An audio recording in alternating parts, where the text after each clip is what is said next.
La tante Shaima, donc qui va se présenter. Je m'appelle Hanan, je suis la tante de Shaima. La petite fille qui s'est faite renverser par un car à 100 minutes de chez elle, qu'ils ont voulu accuser la grand-mère pour une négligence de 15 secondes et dont l'affaire a été classée sans suite. Je trouve que c'est malheureux d'arriver là et de devoir sortir dehors se manifester pour des droits qui nous sont dus, pour un enfant qui s'est fait renverser alors qu'il était sur le passage piéton. Et une fille qui était sur le trottoir, on est censé être en sécurité et on se retrouve à devoir se battre pour des droits, encore une fois, qui nous sont dus. Exactement. Mais c'est toute l'horreur de cette injustice.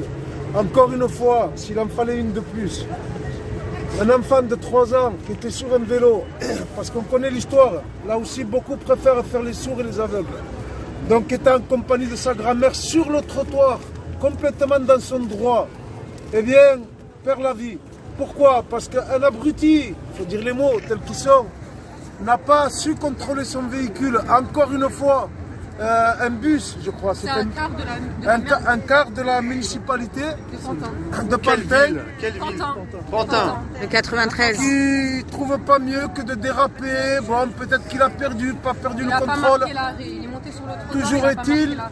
Toujours est-il qu'en ayant ce comportement criminel, eh bien cet enfant a perdu sa vie. Shaima, j'ai 3 ans.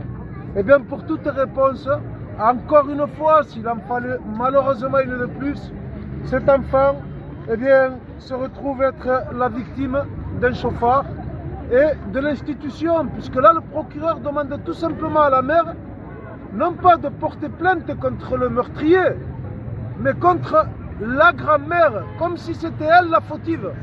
Alors qu'elle est sur le trottoir, en compagnie de sa petite fille, là où c'est que, s'il y avait quelque chose d'inacceptable, c'est bien qu'on puisse atteindre à la vie de quelqu'un sur un trottoir.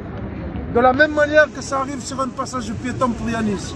Aujourd'hui, nos enfants, victimes de quoi? Est-ce qu'ils sont victimes, Shaima et Yanis, de leur prénom? Il faut peut-être croire que c'est vrai, malheureusement. Sur le trottoir, elle meurt. Sur un passage piéton, il meurt. On n'est plus en sécurité. On demande, il n'y a plus de sécurité, plus de justice. Exactement. On assiste là à une banalisation. Comment? La justice, j'ai envie de dire qu'elle est bien faite pour les meurtriers d'enfants. Voilà. Donc ce qui se passe aujourd'hui, eh bien, en compagnie de la tante de Shaima. Dans le froid, demander nos droits. Bravo. Place de la République à Paris.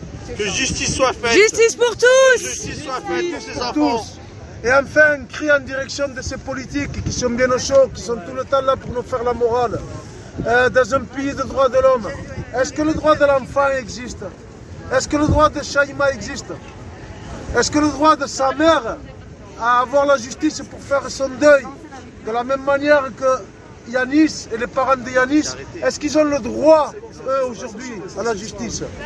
Posez-vous la question, parce que nous, on se demande si vous servez à quelque chose. Et si c'est le cas, ben, prouvez-le. Voilà, demandez à la justice de faire son travail. C'est un message en direction de ces braves hommes. Qui vous prouve que vous êtes vraiment... Voilà, justice pour tous. Française. Exactement. On veut l'intégration, mais on nous considère Mohamed, Nathalie et Sherazade. Justice pour Yanis et Shaima. Juste un petit mot. Justice pour Yanis et Shaima. Justice pour Yanis et Shaima. Justice pour Yanis et Shaima. Justice Pour Yanis et Shaima. Justice pour Yanis et Shaima. Justice pour Yanis et Shaima. Justice pour Yanis et Shaima. Justice. Pour Yanis et Shaima. Justice. Nice et Shaima. Hakim, rentre. Barakallah ou Fik Hakim, Wallah, t'as assuré.